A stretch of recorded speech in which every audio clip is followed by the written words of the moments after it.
Hello everybody, Mark Johnson Jr. again. I'm the host of Reformed GGA, and this is going to be another video in our series on double action, single action autoloaders. Today, we're going to be talking about the phenomena of shot anticipation. We're going to talk about what it is, how to identify it, and we're also going to talk about some ways that it can be mitigated. So first of all, what is shot anticipation? Shot anticipation is a reflex, and it is a learned reflex. And this is one of two basic types of reflex actions that your body has. Your body has a certain amount of built-in reflexes, natural reflexes, and this is part of God's design for the body to help protect it. For example, if you put your hand on something that's too hot, you're automatically going to pull your hand back. That's a reflex action. And you're usually already pulling your hand back by the time that you realize that it's too hot, and that's because your body is designed to pull itself back from that dangerous situation. It has that natural reflex. That's one of the reflexes that is built into us, is the ability to protect ourselves from excess heat. That's a built-in natural reflex. Other reflexes, though, are learned, and they are learned based on given situations. You'll do something in life in which a somewhat dangerous result was found that you assessed as being dangerous, and if you go through that situation again, your body will anticipate the danger that it encountered last time, and it will basically brace itself against whatever that danger happens to be. In the case of a gun, and this is my Bersa TPR-9C that I've used in previous videos in this series, in the case of a gun going off, you're going to have a very loud noise, the sound of the report, and then there's also going to be recoil. The gun is going to want to come back at you. This is something that your body is going to perceive as being dangerous. That loud noise is something that it's not going to want to be close to, and the gun pushing back on you is not something that your body is going to want to deal with in any kind of unmitigated way. It's going to want to deal with it coming back at you. So your body's natural reaction as you pull the trigger, because it knows that there's going to be a loud noise and there's going to be a force coming back at you, your body's natural reaction is going to be try to push that thing away from you as far as possible. Get that loud, scary thing away. Get that thing that's pushing away, that's pushing on me, away from me. You're going to naturally want to push out. Now, just for demonstration purposes, I'm going to load this up with a dummy round, because obviously we're inside, and using live ammunition for demonstrations inside of a building are obviously not very wise, hopefully for fairly obvious reasons. But just by way of a demonstration, okay, you get a firing grip on the gun, and I'm going to move my thumb here so you can see the hammer. And a lot of people, what happens is as they're pulling it back right just before the shot breaks, subconsciously, they won't even realize that they're doing it a lot of times, just as that shot goes to break, they'll dip the barrel of the gun down just a little bit. They're going to tense up, and as they tense up to brace against what's going to happen when they know what they know is going to happen when they pull that trigger, they're going to tense up, they're going to push out just a little bit, and as they push out, the barrel is going to dip just a little bit, and it winds up pulling them off target. A lot of times it is something that's much more obvious to an onlooker than it is to the person that it's happening to. And people who are watching you shoot will see what basically looks like a flinch. You'll be out there about to shoot, pulling through, and then at the last second, you'll jerk just a little bit. And like I said, the person who's shooting may not realize it, but other people who are watching usually will see it, so they'll know what's going on. And they'll be able to identify that the reason why you shot so low, sometimes into the ground, sometimes not even on the target itself, it can be that big of a difference. They'll know that the reason why you shot so low wasn't because the gun was off, it's because you dipped in the fraction of a second right before the gun actually went off. Okay, so that's what it is. And like I said, identifying it as a problem for people because it is the body's natural reflex to protect against the danger that they know is going, that their body is anticipating. There's going to be that loud sound, it's going to push back on you. I've got to brace myself against it. I've got to know what's going on. I've got to handle this threat. That's what your body is designed to do. And most of the time, it's a good thing. We want to have reflexes in our body so that when we touch something hot, we pull back quick enough to keep us from having a serious burn as a result. And when we encounter dangerous things in life, it's good that our body remembers those things and anticipates those situations in the future. Okay, that helps keep us alive. That's not a bad thing.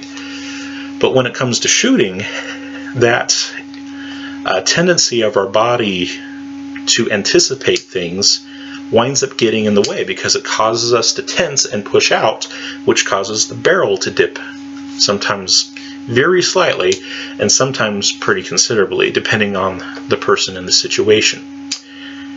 It's not easy to identify, though, for ourselves because, like I said, it's basically automatic. Once something bad has happened that your body perceives as being bad or dangerous, your body is going to automatically put a system in place to try to deal with it. And you're not going to be able to see it. So how do you identify it? Well, in that regard, one of your biggest helps is usually going to be other people that are at the range. And bringing other people to the range with you to have them watch you shoot. Because they'll be able to identify that flinch. And it really does. It looks like a flinch. You're getting ready to shoot, getting ready to shoot, getting ready to shoot. And it'll be that slight flinch just before the gun goes off. And people will be able to see it and identify it and say, yeah, I could see you flinch. I saw the shot anticipation. So that's one way to identify it, is to bring other people to the range and just have them watch you shoot. Another giveaway is, of course, the fact that when you have shot anticipation, you usually wind up pushing out, and so that drops the barrel down. And so if your shots are way low, maybe not just a little bit low, but way low, by like 6 inches, 12 inches, maybe a couple of feet, maybe you're actually impacting the ground before you even get to the target. If your shots are way low, that's usually a pretty good indicator that what you're dealing with is shot anticipation. Because yeah, it is possible for the sights on a gun to be off, but they're not usually off by feet. If you are, a foot or more off at any kind of considerable range, that is usually a real good indication that you've developed a flinch, that you've got shot anticipation that you're dealing with. So first way, bring people to the range with you and have them watch you shoot. They'll be able to see that little flinch at the end. Another way is to just look at where your shots are impacting. If they are significantly low, that's shot anticipation. And then finally, another way to check is to bring some dummy rounds with you. And of course I'm using dummy rounds in this demonstration, but bring some dummy rounds to the range along with some live ammunition and ask somebody to load your magazine for you with both in there. So a few live rounds, a few dummy rounds, and have them mix it up and put it in there in some kind of a random order. Okay, and then take that with, the mixed up order, whatever it happens to be. It could be 2 live rounds and 1 dummy round, or every other, or whatever random order that they want to come up with. Have them give you back that magazine, go ahead and load it up, and then start popping off rounds. And if you have shot anticipation, when you get to the dummy round, of course, nothing's going to happen because it's a dummy round. They don't go off. But what you'll notice, even though that it was a dummy round, you'll actually notice the flinch because there was nothing that happened. You'll feel yourself pulling the gun down. Okay, so that's another way to identify it. Okay, so those are the 3 basic ways to identify shot anticipation. Have somebody watch you as you shoot, and they'll actually be able to see the flinch, whereas you yourself might not notice it. It's basically a subconscious thing. Your body does it automatically. So having somebody else watch you can be very helpful. Second way to identify it is if you happen to be shooting considerably lower than would be normal. If it's a foot or more low, that is almost certainly 110% positively shot anticipation. Gun sights can be off a little bit, but they're not usually low by a foot or more. If you are low by a foot or more, you've got shot anticipation. You've developed a reflex. You've developed a flinch. And then last but not least, take a magazine and load it with a mixture of live rounds and dummy rounds in a random order. Have someone else do it for you so that it is random to you, that you don't know what it is, and start popping off rounds. And as you pop off rounds, when you get to a dummy round, you'll pull the trigger as normal, but you'll flinch, and you'll see the flinch this time because there wasn't the reaction that your body was anticipating. You'll feel yourself pushing forward on the gun. So that's how you can. So now we've talked about what it is. It's your body's defense against something that is loud coming back at you, because that's what a gun does when it goes off. It produces a very loud sound and it comes back at you. It's your body's defense against that. And it is an innate defense. It's something that you don't even have to think about because it's a reflex action. How do you identify it? Have people watch you shoot. They'll be able to see the flinch. Take a look at where you're actually hitting. Are you a foot or more low? Pretty good indication that you are dealing with shot anticipation. And then last but not least, if you happen to have access to dummy rounds, try mixing those with your live rounds at the shooting range. Obviously not in your home or something like that, but at the range, or have someone else do it for you so that you get a random assortment and start shooting through there, and you'll be able to see yourself overcompensate and flinch. Now, the question is, how do you deal with it? We've talked about what it is. We've got good ways to identify it. How do you overcome shot anticipation? And there are basically two schools of thought on this. And both of them actually have their merits, and they also have their limitations. The first school of thought, the traditional school of thought, is that if you have shot anticipation, what you need to do is you need to slow down in your shooting, and you need to change your trigger on your gun, basically so that it's harder to predict.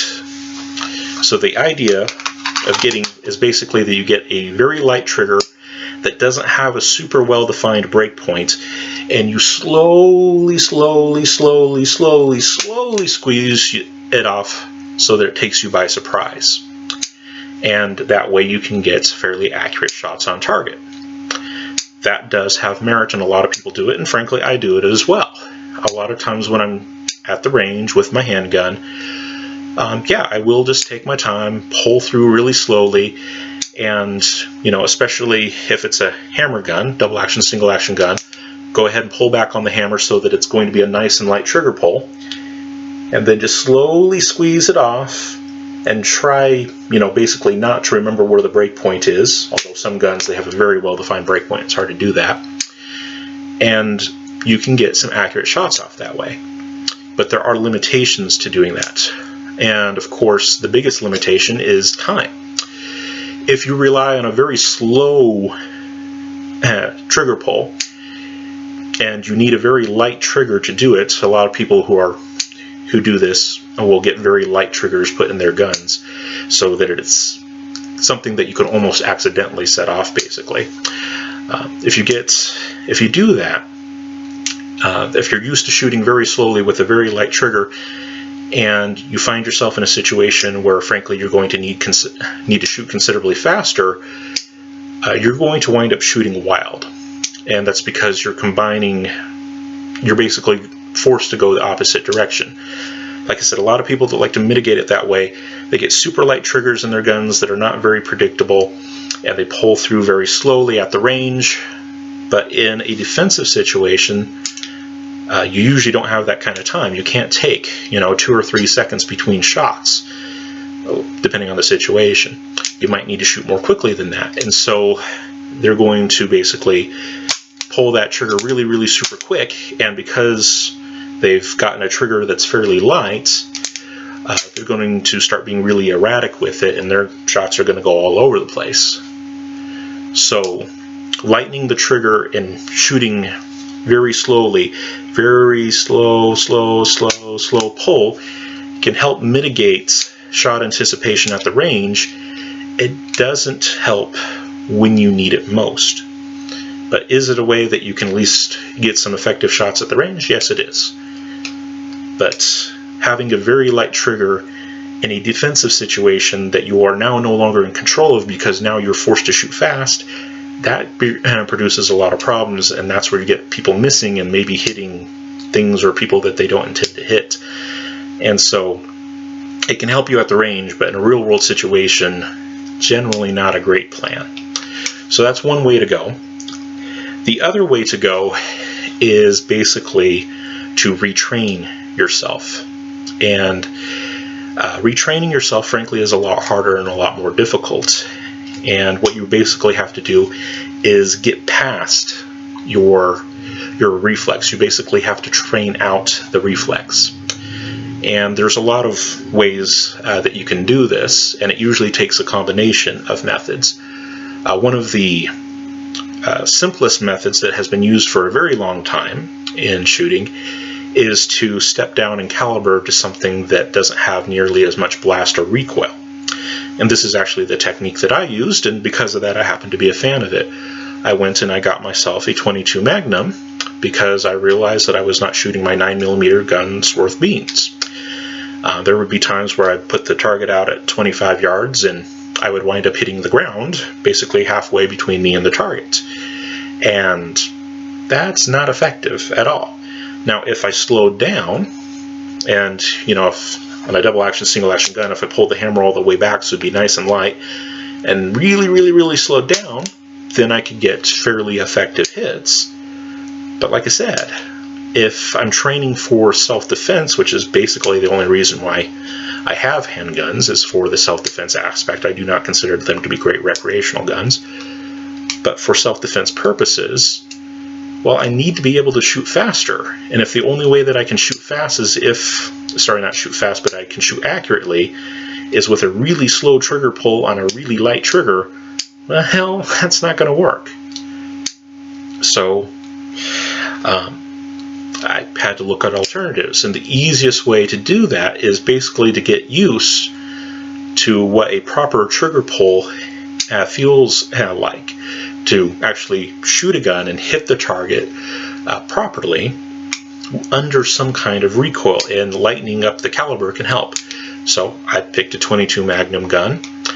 It still had quite a bit of blast. .22 Magnums can be loud in pistol form, but they don't have nearly the same recoil as a centerfire cartridge. The .22 Magnum that I use normally only shoots a 30 grain bullet. That is a really light bullet, and it has really light recoil. And so I could get used to what it felt like to get a good shot off. I was basically retraining my body to say that this isn't a big deal. You don't need to be scared. You don't need to preemptively react, so on and so forth. And that way I could properly get used to shooting a gun, and then I could step back up in caliber. And for the longest time, the gun that I shot most accurately was my little .22 Magnum. And that's just because it's a very light recoiling gun, and that solved a lot of those issues. And for some people, they won't be able to get much past that. 22 LR or .22 Magnum are very commonly used for training people who have problems with this particular phenomena, with shot anticipation. And for some people, they're not going to be able to get past it quickly, and because of that, they might have to rely on a .22 for a while.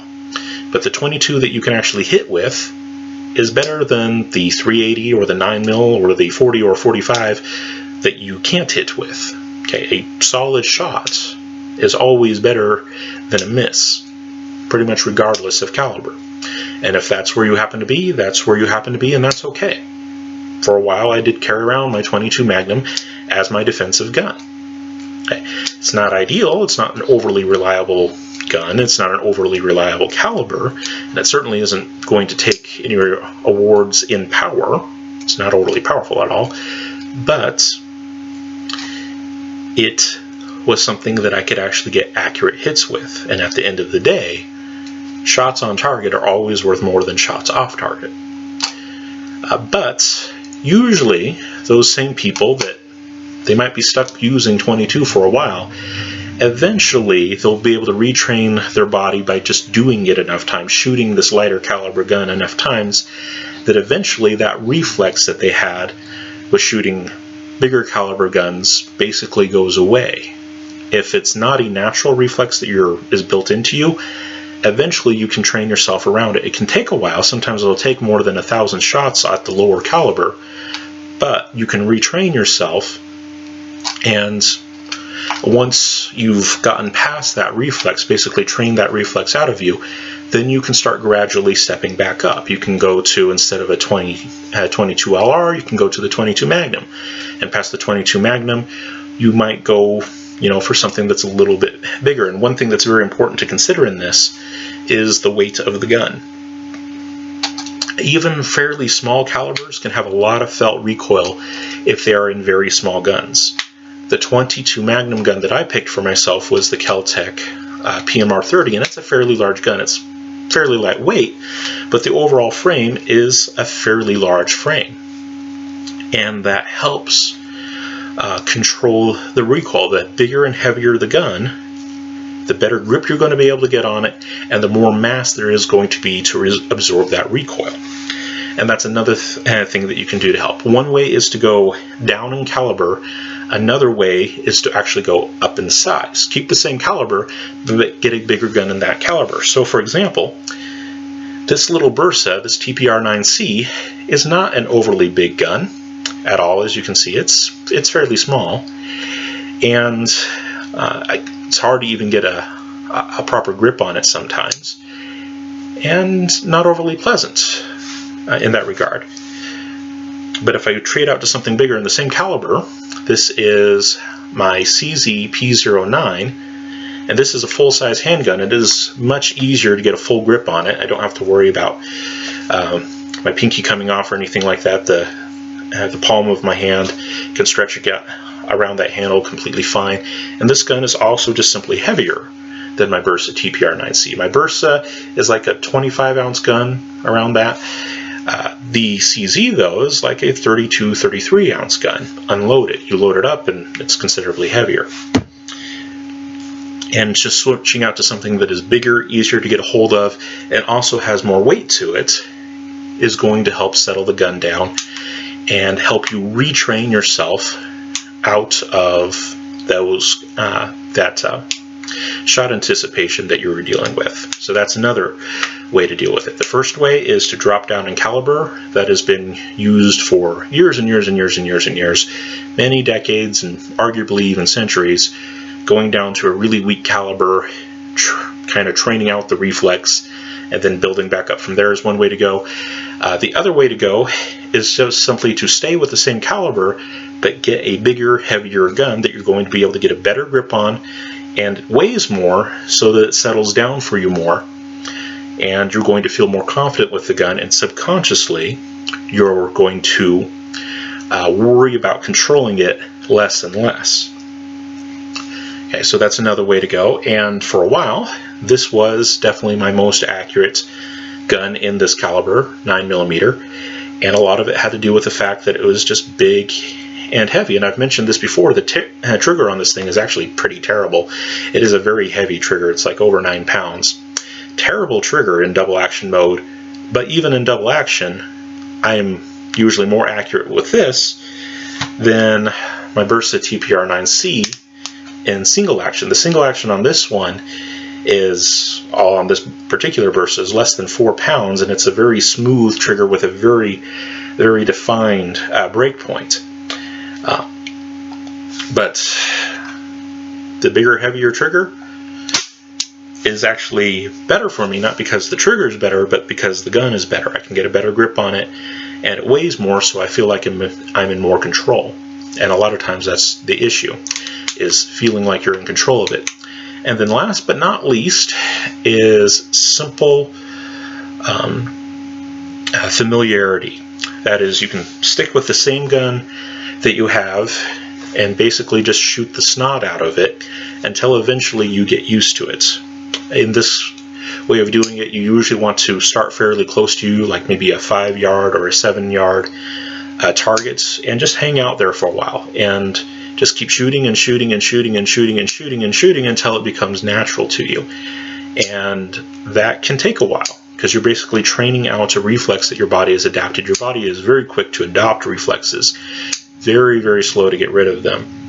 And so sometimes it can take more than 1,000 rounds going through the gun to retrain yourself. But if you don't have the money to get a smaller caliber gun, or same caliber gun but larger frame, heavier gun, if you don't have the money for that, well, sticking with the gun that you have and just putting a lot of time at the range with it is the other way to go.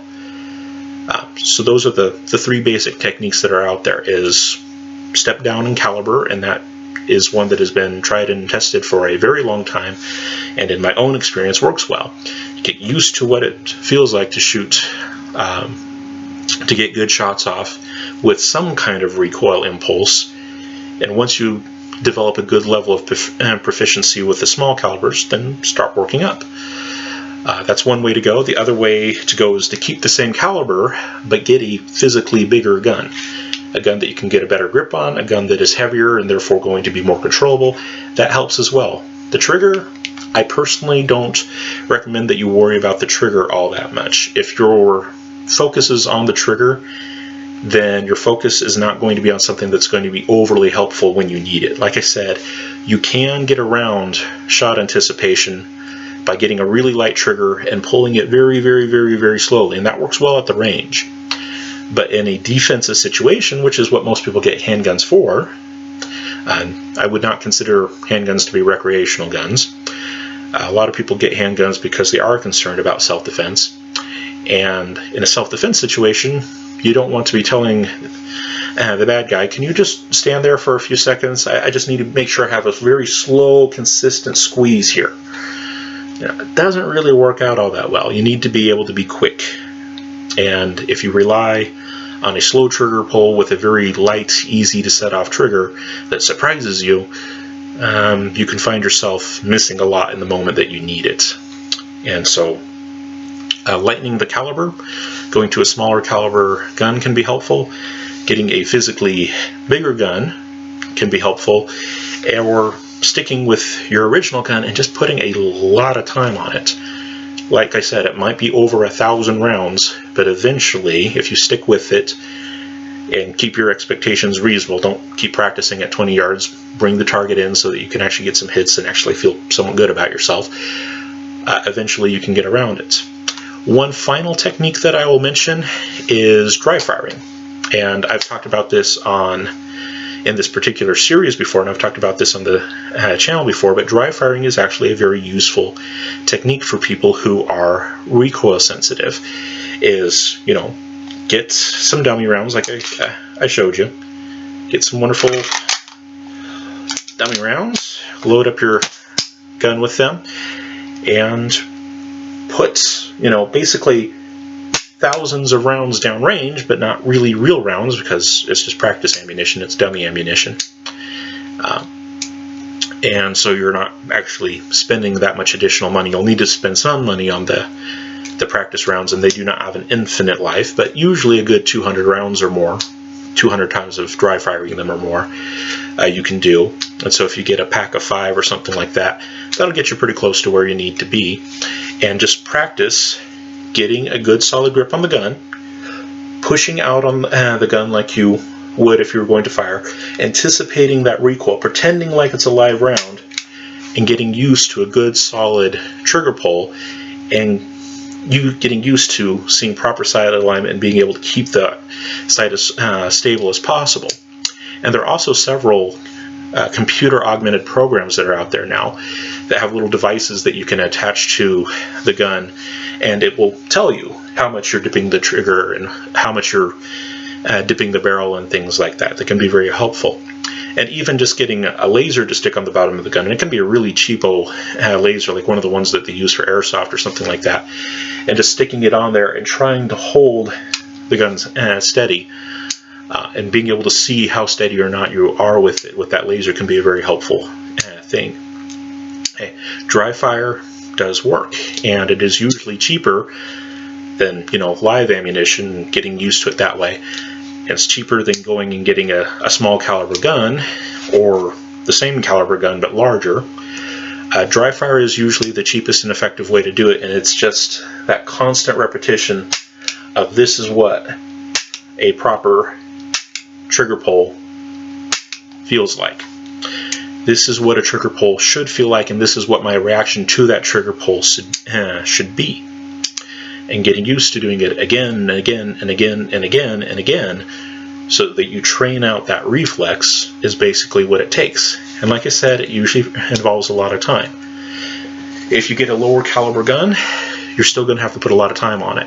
Like I said, usually around 1,000 rounds. If you get a bigger gun in the same caliber, you're still going to have to put time on it, usually at least 1,000 rounds. If you stick with the same gun and just, shoot the snot out of it, usually around 1,000 rounds to get past shot anticipation. The cheapest way to deal with it is oftentimes dry fire practice. You still need to do live fire practice from time to time, but lots of dry fire practice so that you know what the shot should feel like, so that you know what you want it to be like, basically.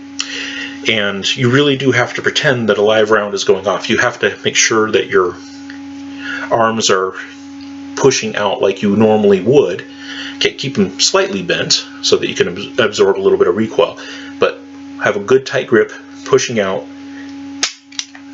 and get used to pulling that trigger consistently and fairly quickly, because in a real defensive situation, that's what you're going to need to do.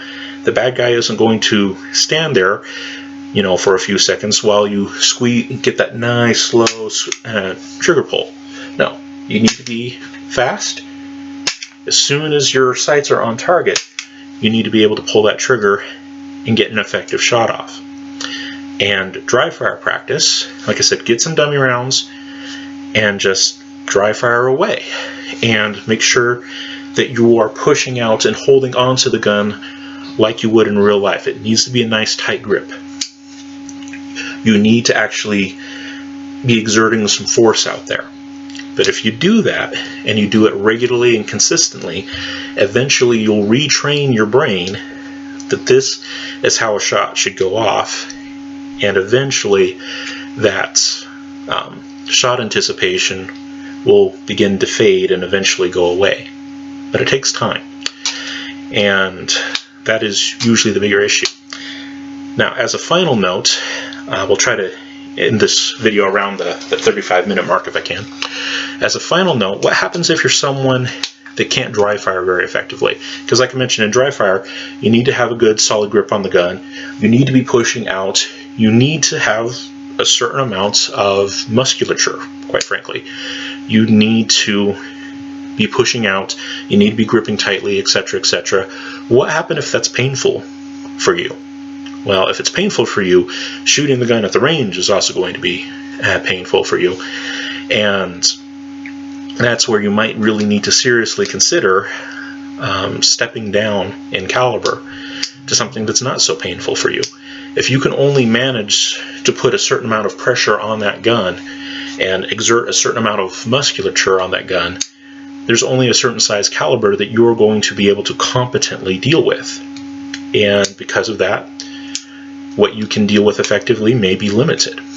But like I mentioned before, a solid hit with a .22 is a whole lot better than a miss with anything else.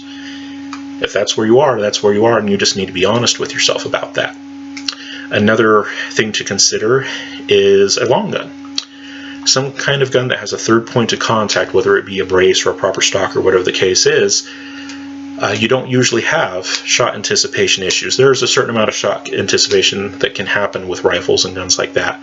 But as long as the caliber isn't too out there, too terribly big, you can use them effectively. And granted, they're not very good when you're out and about for self-defense purposes. It's just me and my AR going for a walk. You're going to attract a lot of unwanted attention. Not wise. But at home, hey, it is a simple and effective way to deal with the issue, and it should not be overlooked.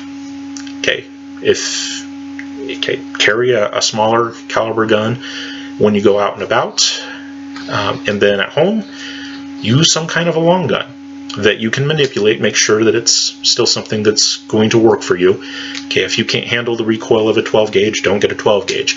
If you can't handle the recoil of, a a 7.62 rifle don't get a 7.62 rifle. They get some kind of a long gun because long guns are not usually going to induce shot anticipation like handguns are. And it's something that I've recommended for a long time and continue to recommend. Get a gun that is going to be in a practical caliber for you, that you're going to be able to control it. Okay? And sometimes that's not going to be as big and as fancy as people think that it should be, but the gun that in caliber that you're effective with is a whole lot better than the one that you aren't. And then while you're home, for your bedside gun, for your home defense gun, strongly consider getting something with a third point of contact, because guns with a third point of contact, whether it be a brace or stock or whatever it is, are just not subject to shot anticipation like handguns are. People get really flinchy with handguns, especially new shooters, people who don't have the opportunity to go to the range very often, people who have problems with the musculature in their hands and maybe arthritis and issues like that, joint issues like that. With handguns, it can be a really dicey, very problematic thing. But give them a long gun, and as long as it's not overly powerful, their effectiveness goes way up. And a is a great way to mitigate a lot of those problems. And if that's where you are, that's where you are. And you should not be ashamed. Okay. Being able to defend yourself as best you can is what you need to focus on. Okay, people might say you need to have at least, a 44 Magnum to defend yourself, or at least a 45. And if they can handle those guns effectively under time constraints, be able to get shots off quickly and accurately, great for them. But if that's not you, you need to be honest with yourself about it and say, okay, that's not me. You might be stuck with a 22, at least for a while. But like I said, the gun that you can hit with is always going to be better than the gun you can't. And if that's where you are, that's where you are. Just be honest about it, embrace it, do the best that you can with the circumstances that apply to you. And like I said, when you're at home, if you have problems with handguns and you're a little flinchy with them and not as accurate as you should be, strongly consider getting some kind of long gun. And again, make sure that it's going to be manageable for you. There's a lot of people who think that they can run a 12 gauge and can't. And I'm not talking necessarily about all the guys out there. I'm talking about maybe their wives or maybe their kids. Dealing with a 12 gauge can be somewhat difficult for them. And when you're planning your home defense gun, you need to take all the members of your household into account. Anyone in the household that could conceivably need to use the gun, have a reason to use the gun, needs to practically be able to handle it and get good accurate shots off at speed with it. So it might not be the 12 gauge. Okay, it might not be the 7.62 battle rifle. It might be just a 223. It might be just a 9mm carbine or something like that. But make sure that it's actually going to be effective for them. Alright, that is more than enough time. Sorry for going a little bit over. Thank you all very much for your time and attention, and hopefully you learned some good, useful information and have some ideas going forward. Anyways, try to have a good one out there, guys. Bye-bye.